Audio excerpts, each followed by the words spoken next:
I want to just hit on a couple of points. I knew that we were going to have a lot of salespeople or people that work in the element of sales. Raise your hand if you're in some capacity of sales.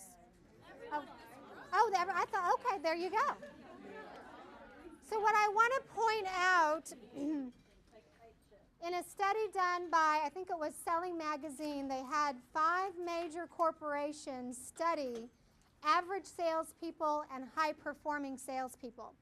And what they found in this study that there were 2 things that set the average salespeople apart from the high-performing.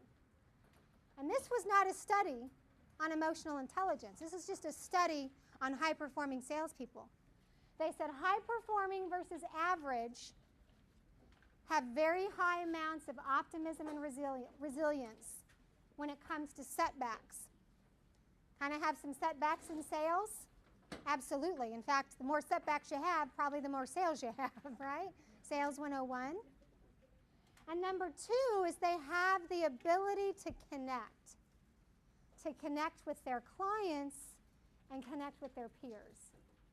So when you look at the 11 core competencies of emotional intelligence, which one do you think, well, optimism is an obvious one, right? So optimism is an EI trait, and that's what they're saying sets a good salesperson apart from an average one.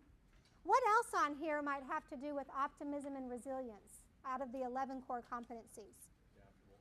Adaptable and flexible, right?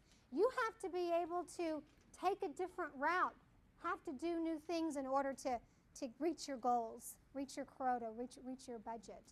What else might fall under the optimism and resilience category? Personal drive. Personal drive. How does that relate?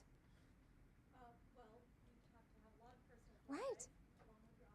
Right. Right. So personal drive means that you are a person who sets goals and sets high benchmarks for yourself and then does whatever you need to do to reach it. So that's the resilience part. When you have strong personal drive, it doesn't matter what's happening. You're still driving for results. You're still driving for the goal.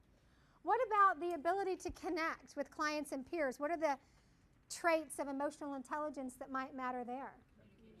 Communication, empathy, authenticity, self-awareness, right? If I'm aware of how I'm feeling today, then I can manage that so I can connect better with my client.